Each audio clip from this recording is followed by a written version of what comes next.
بیداری جنسی زودرس توی کودکان یعنی بلوغ جنسی قبل از بلوغ عقلی. جدای از این امر باعث مشکلاتی مثل اختلالات جنسی و میل جنسی غیر متناسب با سن، اختلال توی رشد قد، قاعدگی بیش از 10 سال، جهش رشد و بدخلقی و زودرنجی و پرخاشگری میشه.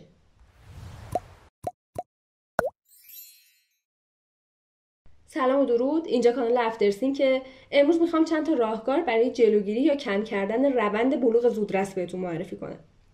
شماره 1. در زدن رو به فرزندانتون آموزش بدید. حتما تا به حال تو این شرایط قرار گرفتین که با همسرتون توی اتاق خلوت کرده باشین و نگران ورود ناگهانی فرزندتون باشین.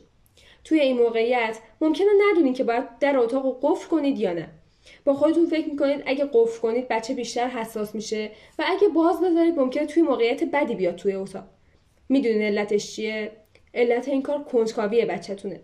اون با خودش فکر میکنه که پدر مادرم پشت اون در بسته چیکار میکنن و ذهن کنجکاوش خیلی درگیر میشه. اگه کودک صحنه‌ای رو ببینه که نباید، جدا از تاثیرات روحی موجب بلوغ جنسی زودرسش میشه. حالا راهش چیه تا بتونیم از این اتفاق جلوگیری کنیم؟ اتاق بچه رو باید از اتاق پدر مادر جدا کنید. از همون ابتدا باید به کودکتون یاد بدین که به هر جا که میخواد وارد بشه ابتدا در بزنه. این امر رو باید به صورت ناخودآگاه به کودکتون آموزش بدین.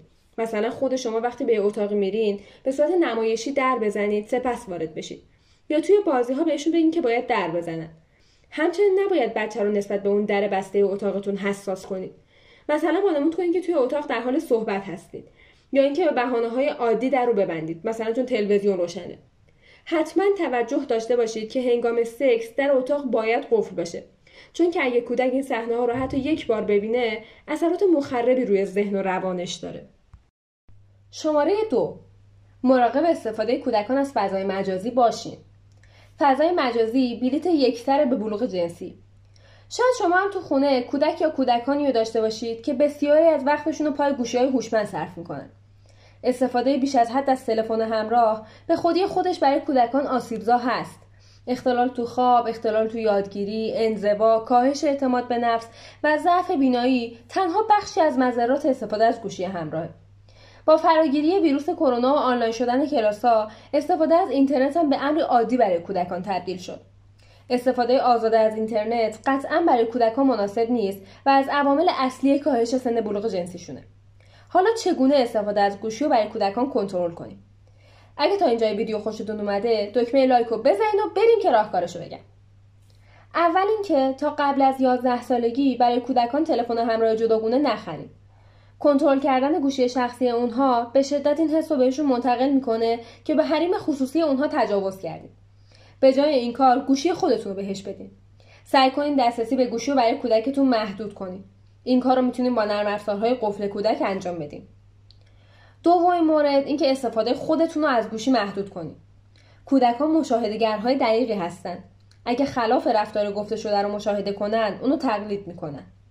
و سوم اینکه برای اونها سرگرمی‌های جدید پیدا کنید، مثل بازی کردن، آواز خوندن، ورزش کردن و یکی دیگه از سرگرمی‌هایی هم که میتونه خیلی مفید باشه برای کودکتون کتاب خوندنه که من توی این ویدیویی که بالا گذاشتم چند تا روش خلاقانه برای علاقه‌مند کردن کودکان به مطالعه رو معرفی کردم.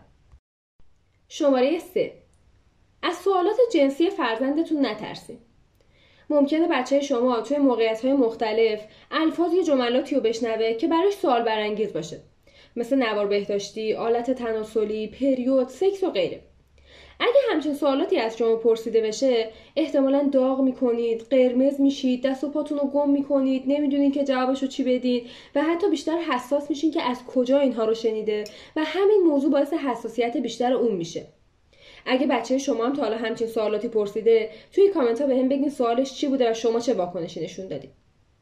توی چنین مواقعی به جای گم کردن دست و پا 3 تا تکنیک به کار ببرید. اول اینکه آرامش خودتون رو حفظ کنید و از قبل آمادگی اینطور سوال‌ها رو داشته باشید. با روی خوش با فرزندتون مواجه بشین. مثلا بگین چه سوال جالبی، ممنون که پرسیدیش. دومین مورد اینکه سطح اطلاعاتش رو بسنجید و ببینین که خودش تا چه حد میدونه. چون ممکنه یهو خیلی بیشتر از سطح اطلاعات خودش بهش اطلاعات بدید. و سومین تکنیک اینه که فقط یک مرحله بالاتر از چیزی که خودش میدونه رو در اختیارش قرار بدین. اینطوری دیگه حساسیتی هم پیش نمیاد. خیلی ممنون که تا آخر ویدیو همراه ما بودین. اگه این ویدیو براتون مفید بود و دنبال کلی مطالب جالب و کاربردی دیگه هستین، کانال من سابسکرایب کنید.